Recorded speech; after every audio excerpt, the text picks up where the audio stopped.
আমি শহীদ রুবেলের আব্বা মোহাম্মদ রফিকুল ইসলাম। উনি শহীদ রুবেলের আম্মা মিনি খাতুন। এনে আমার ভাই ইয়াসিন আলী, আমার ভাতিজা শিবলি। শহীদ হয়েছে মোহাম্মদপুর আদাবর থানার সামনে, পুলিশের গুলিতে শহীদ হয়েছে। ছাত্র আন্দোলনের সময় শহীদ 9টা বাজে বাইরে হয়ে গেছিল।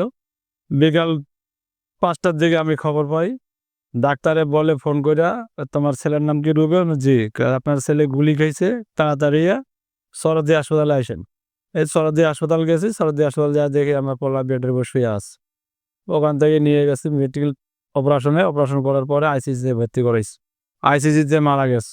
পরে ওখান থেকে যোগাযোগ করিয়া গ্রামে নিয়ে আইসি, গ্রামে আইনা মাটি দিছি। নীলফামারীতে জানাজা করছিল ডিসি সাহেবের অফিসে, ওখান থেকে বাড়িতে নিয়ে গেছে, বাড়িতে যা মাটি দিছি দেশের বাড়িতে। চিকিৎসার দিনে মারা গেছে, চিকিৎসা ঠিক মতন হয় নাই। উনি চাকরি করতো, এমপ্লয়ারি চাকরি করতো, 20,000 22,000 টাকা মাস পাইতো। আমাদের কোনো আত্মীয় স্বজন নাই, আমার বাড়ি ভিটা নাই, পরের মাটিতে থাকি, পরের মাটিতে বাড়ি ঘর করে আছে এখনো। ছেলে আমার বিয়ে করে নাই, আমার 3টা মেয়ে ছিল, মেয়ে 3টা বিয়ে দিছি। ছেলে একটা ছোট মাদ্রাসায় লেখাপড়া করতেছে। সরকারের কাছে চাওয়াবো আমরা যদি ভালো মতন চলতে পারি, খাইতে পারি, এটুকে আমার বাড়ি ভিটা নাই, আমার বাড়ি ভিটাটা করে দিত ঘর দুয়ার। এটার বিচার চাবো সরকার কাছে। এটা তো বিচার চাই, অলরেডি তো মামলা করছে, এটা বিচার মামলা তো করছে আমি।